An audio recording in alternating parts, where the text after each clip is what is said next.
Good afternoon, everyone, and welcome to our virtual career spotlight. My name is Lisa Kuntz-Samanuk, and I'm the Chinook School Division Industry Education Program Facilitator. Have you ever wondered what your career journey might look like as a power engineer? How about a career in business management? What are all the potential industries that you might work in? Our career spotlight today will highlight careers in power engineering, business, and education. We will hear from an industry expert with a wealth of firsthand experiences across various industries.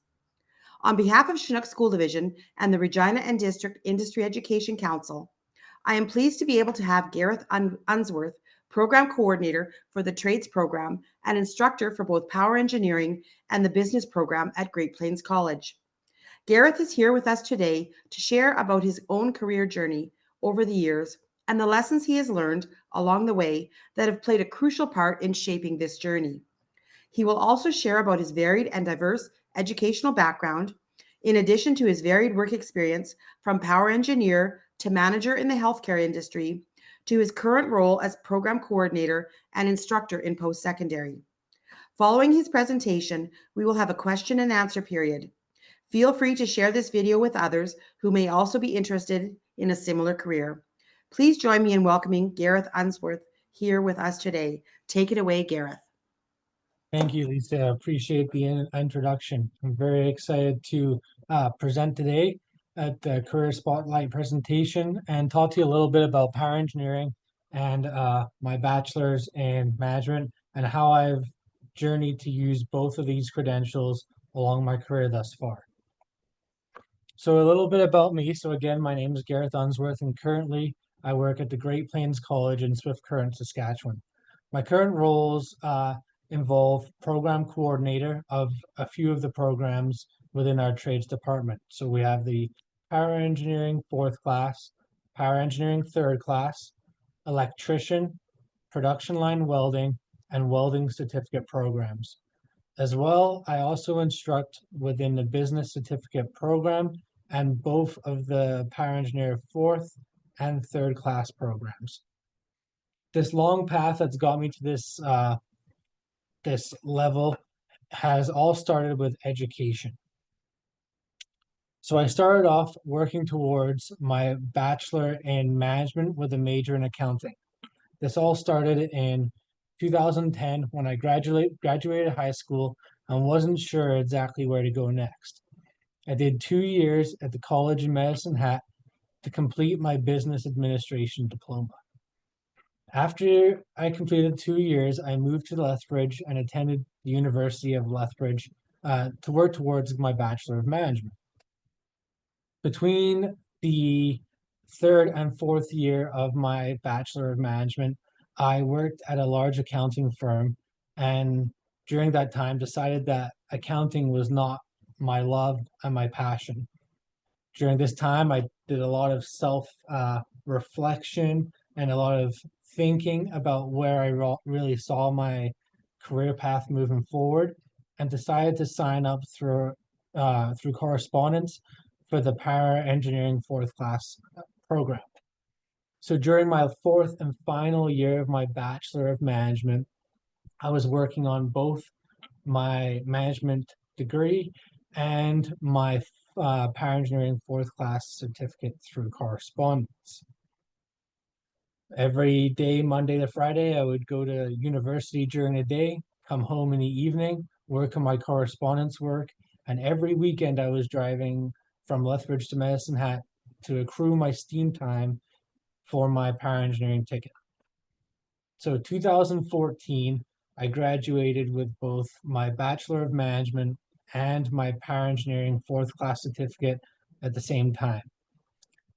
As you can imagine, this process built up a little bit of student debt, and it was time to make some money. So that led me to the hospital in Lethbridge.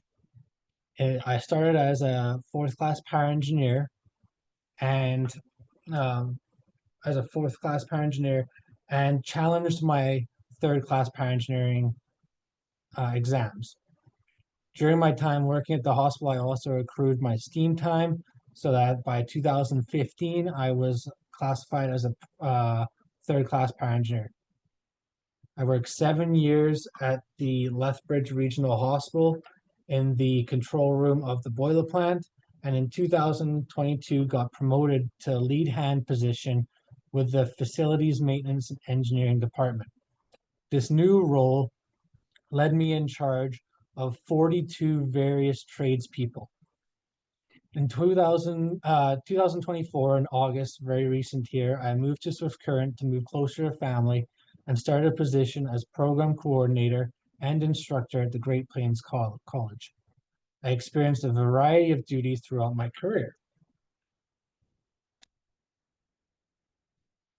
So I mentioned briefly in the last slide that I worked as a power engineer, fourth class power engineer for the hospital.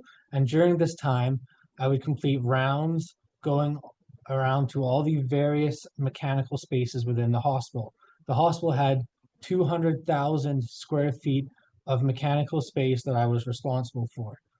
I would complete several laps throughout the day of all the facilities, checking, monitoring, and troubleshooting issues. I would have to complete various maintenance related tasks, and I did a lot of hands-on work. Once I got promoted to a third class power engineer in 2015, I worked in the boiler control room as an operator.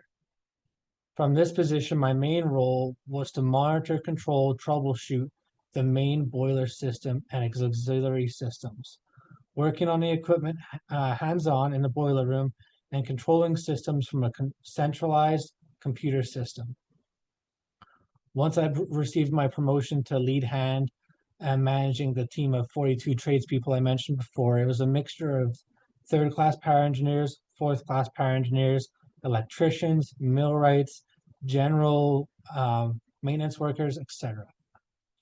My role during this time was scheduling repairs, equipment maintenance and turnarounds, and planning renovations. Fast forward to moving to Swift Current and taking on the role as instructor and program coordinator.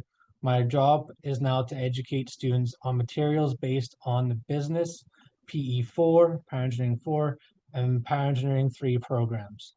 The goal of this position is to assist students with the knowledge that will assist them in a future career and make them an asset to their future employer. As a program coordinator, my main responsibilities are maintaining program schedules, coordinating students, instructors, and classrooms, and working towards the best student experience. The goal is to maintain current operations, look for improvements, and over time grow the program to create more value for the community we serve. This can be done in person by doing in-person field trips, work placements, and other strategies that involve the community.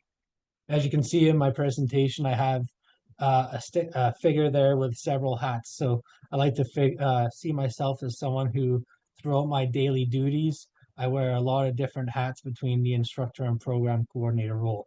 This is great as it removes some of the monotony that you may encounter with some career paths and can add a little bit of excitement to every day. So power engineering and management. So what would a student learn about within the power engineering program? You'd receive training in boiler operations, air conditioning, heating, refrigeration, and water treatment systems. The program also has some hands-on education through 2 3-week labs in Saskatoon and a 50-hour work placement in the industry. There's additional training upon completion, which would involve progressing through your power engineering third class, and you can even go up to your second or first class certificate. Once completing, you can work in several industries, operating and maintaining reactors, turbines, boilers, generators, stationary equipment, auxiliary equipment to generate electrical power, and to provide heat, light, refrigeration, and other utility services. Power engineers are employed at power generation plants, electrical power utility, heavy oil upgraders, oil and gas processing plants, manufacturing plants, mines, hospitals, universities, and many, many other organizations. Some more ongoing training a power engineer can go after would be their first aid, H2S, Alive, oil well certification, health and safety certification, and specifics in SOPs or standard operating procedure writing. Now flip over to my other hat in business. The students that I work with in business learn about a wide array of career options, including but not limited to working in banking, accounting, human resources, insurance, investment, or real estate sectors. You can also run your own business or pursue additional training for career management. There is a hands-on portion with work placements. We do a Dragon's Den-like experience competition. We have networking events, and the students also work on live business plans. Additional training upon completion would include going further to a university degree, going for your master's, or even looking for a designation like a CPA in accounting. Once completed, you can work in several industries, like banking, accounting, human resources, insurance, kind of like I talked about previously, and even running your own business, which is a vast majority of my students. That is their overall goal. So what kind of equipment or spaces do I work in? Now, this has obviously changed over my career. Currently, I'm working in an office, kind of like the one on the picture on the right, maybe not as fancy. But I'm working with a lot of computers, printers, smart boards, Teams and other softwares, but a lot of computerized equipment. In the past, I've worked in control rooms, similar to the picture in the middle of the presentation. And from these computers, I would use various standard operating procedures to control a vast array of boiler systems. Prior to that, I would have been working in mechanical spaces and boiler rooms with tools, working on equipment with my hands and monitoring using my senses, hearing, touch, etc. And you can see a picture kind of giving you an idea on the left side of the slide. So rewards. The most rewarding part of my current role in working to create programs that run smoothly in the college and continually working to improve and grow the programs. As an instructor, it's extremely rewarding to assist a student when trying to understand a concept. When a student has that light bulb moment and you feel as though you've helped them, that's really rewarding. In my previous work experience as a power engineer, it's really rewarding to know that when there's heat or power or hot water or whatever it happens to be in the front line in the hospital itself, you know that you did your part to help make sure that could be there. So very rewarding. Along with the rewards is also some challenges. So as a program coordinator, having to discipline students based on poor attendance or poor performance is not my favorite part of the job. Once I even had to remove a student from a program because their attendance was so poor, but the problem that made this very difficult was that they were in an accident that prevented them from coming to school. So it was not their fault, but I was still charged with the role of removing them from the program. Many of the current curriculums also in these programs can have portions that are outdated and need to be updated. And this is a huge undertaking and can cause a lot of stress. It needs to be broken down into smaller pieces and completed over time, which is very difficult for my mentality. I like to get things done quickly. As an instructor, this can be challenging as you work to prepare people for the industry. It is a challenge to work with a variety of tradespeople as they often will not see eye to eye with one another. Leading these people, many of which can be older or feel as though they're more qualified or know more than you do, can be a definite challenge.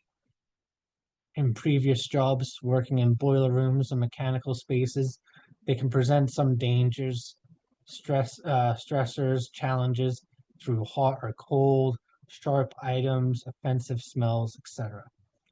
For all these stressors, a person better be compensated. So salaries and benefits. Throughout my career, I've worked for a range of salaries and hourly wages, as you can see in my first bullet point there. As a power engineer, my wage was slightly lower, but it would be working 12-hour shifts, 7 to 7, with overtime and shift differentials. As a lead hand, I would work for a range closer to the middle of that range up top, but work 7.5 hour days, 7 to 3, a much more banker's hours or regular hour schedule. Now, as an instructor and program coordinator, I've worked my way up the range but work fewer hours. Overall, the career path so far has been lucrative and provided a great source of income for my family. Great Plains College and my previous employer, Alberta Health Services, both have offered very competitive benefits, pensions, and holiday incentives, which are important for future planning and work-life balance. As I mentioned before, work-life balance is important to me. I have a young family. I enjoy spending time with them, and it's worth more to me than a lucrative job in either power engineering or business. My hours have changed over my career from working 12-hour shifts on a rotation of days, nights, to a much more consistent Monday to Friday, 8 to 3, holiday time, stat time off, etc. This is something I've worked to improve over my career. In the start, I had little holiday time and would often work stats based on the rotating schedule. Now I have a great holiday benefits and plenty of time off during stat holidays. Overtime is something I pursued much more when I was earlier in my career. It's still available to me currently, but I don't value it as much as spending time with my family. Great Plains College offers great on-site training and support for personal development.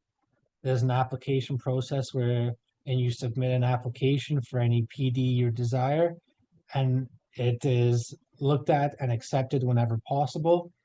We also have an on-site IT support department, which is great in assisting my colleagues and I as needed. In the past, I've worked in unionized environments, which can come with its own myriad of pros and cons. Currently, I work closely with TSASC for power engineering and the apprenticeship board as they support trades groups in the process of becoming qualified in their respective trades. Opportunities in the field.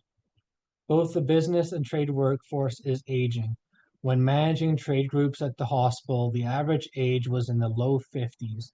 This presents an opportunity for new qualified graduates as these places need to be filled with new employees hungry to learn from the seasoned retirees. There is also opportunities in these fields once hired through progressive learning, getting a master's in business or working through the levels of power engineering and other trades. Another opportunity is to learn these skills either in business, a trade, or both, and starting your own company. The sky is the limit, and your work ethic and hunger for knowledge will limit your success. Thank you for listening to me. My contact information is on the next slide. Please feel free to reach out if you have any questions. Is there any questions right now? Wow, thank you very much, Gareth. I have a number of questions for you. First of all, I want to thank you for sharing your unique career journey with us and how it evolved over time. Can you tell us how power engineering became a career you wanted to pursue? Yeah, so I had the time when I was going to university, I had a few friends that had chosen power engineering as their career path, including my younger brother. So just through conversation with them and understanding um, the scope of work that they did and the opportunities in the industry, it was really appealing. So that's why I decided to make the change. Awesome. What lessons did you learn as you became responsible for 42 tradespeople, you said? And was there support or training to help you learn how to do this? I received some supportive training just through the company itself, but I was lucky in the way that I had a very supportive upper or senior management team that helped me through the process. And one thing that I learned through the process is that rapport is such a powerful thing. So I mentioned the challenges of managing a team, especially a team that was older and more experienced than I was. I found that building rapport with this team and working together and being humble during those times is what really helped me work through those years. Great answer. And it's interesting to see that you were up for the challenge and willing to do that, because some people would shy away from a job, particularly when you think of power engineering. People often work like in accounting and different things where it's more an individual job. You're just working in front of a system or something. You're not working with people. Now all of a sudden you're forced and thrust into the world of working with people, and it wasn't something you started doing, and yet you were up to that challenge. And you have some good advice about being humble and building rapport and things as well. Um, my next question is, how have you used your business education in your current work? Well, I guess So you're teaching it, but yeah, so definitely within the teaching portfolio, but then as a program coordinator, a lot of my role is in a way managing different instructors. So um, working with the instructors, using that same skill set of building rapport that I've used in the past to do the same thing here. So I mentioned I coordinate several different trades groups. So working with, the lead instructors in the electrical, welding, and now the power engineering programs, working with them to understand what the goals of the programs are and help them move that program that way. And I found that involving them in the process, these lead instructors, has helped increase the buy-in. So now they are excited about the direction the programs are going, and now we can work together as a team to progress that direction. that's interesting because you have no training in human resource management, yet that's a lot of what you do. And Yeah, you've gained experience over the years in that. Students are often unsure about making the wrong decision when it comes to their career or their education path. And do you regret taking the training in business and not you at changed all. the path? Not at all. So at first, I have to admit that part of the reason I went into business is because it's such a general but useful um, certification to have. So I figured, if I don't like accounting, maybe I go into one of these other branches of business and it's still valuable to me. And there was a period of time in my career where I was working as a power engineer, solely as a power engineer, where I did start to second guess myself and think, did I waste that 4 years? But now it's funny to look back on that in the position I am in now and the position I was in as a lead hand at the hospital and see how everything kind of went full circle. And now I get to use those skills that I did learn then and I've been able to develop while working as a power engineer. Awesome. Getting back to Great Plains College, you mentioned that you just recently took this new job to be closer to home. Where did you graduate high school? So I graduated in Medicine Hat, but my wife's family is all in Swift Current. So she went to the comp here. Okay. So was there anything that you wish that you knew before graduating high school before and embarked on a career? A big part for me was understanding that you have a lot of time still. So you don't have to be, I'm a person who likes to get things done like very quickly, like I mentioned before. You don't have to be in a rush. So I said too, I was working on both my business and my power engineering certification at the same time. That's just my mentality. That's just how I operate. But it's important, I think, for people to realize that you don't have to be that way. You do have time. Um, Take something that interests you, follow things that interest you, and find a way to make a career out of it. Good advice. That time is a benefit. Make sure to take use of it. Um, Lots of the work that you do is in power engineering. What is the current demand for power engineering in Saskatchewan? Because there's lots of courses available now all of a sudden. Yeah, there's a lot because it's anything from like right now our local hospital in Swift Current's hiring a power engineer, so it's anything from that up to uranium mines up north. So I have a student of mine in power engineering that at the end of March is going up to uranium mine at 700 kilometers north of Saskatoon. And the company is going to fly that student in and out, put them up in a camp with a gym and food and everything for the week. Um, and then everything in between. So there's oil and gas, um, manufacturing, food processing plants. There's a lot out there right now. Another thing that power engineers often work in is well site monitoring. So it doesn't specifically use steam like a power engineer typically would, but it involves a lot of mechanical equipment, pumps, etc., which is something that we learn a lot about throughout the process of becoming a certified power engineer. So currently, high school students have the opportunity to take level 1 and level 2 through their high school program, and get some STEAM time at the SAS power plant, Chinook power plant, local power plant here. Do you have kids in your program currently who came from the high school route and they're now going for the level 3 and level 4? Some of them I think took some courses, but a lot of them have not. So they've come in very green, so to speak, very unsure of the full scope of what the course is going to be. And the nice thing with the way the program's laid out is it starts out very introductory. This is the history of power engineers. This is a power engineer. This is what we do. This is the kind of equipment we operate. And then gradually throughout the semester and throughout the school year, we build on that and we get into more of the specifics. Good. Well, that's good because kids can come try it out in high school if they want, but if they have not tried it out, they can still get into it outside with no background experience. Like you said, get in green and get going on that kind of a career. So that's good to know. Did you ever dream that you would become an instructor one day? No, it's funny you mentioned that because when I applied to the job, I was uncertain on whether I would even get it because I assumed it would require some educational background or education background. And once I received the job, I got offered the job. I told some of my close family and friends, and at first they kind of laughed in disbelief that I would be teaching kind of the next generation of power engineers and business students.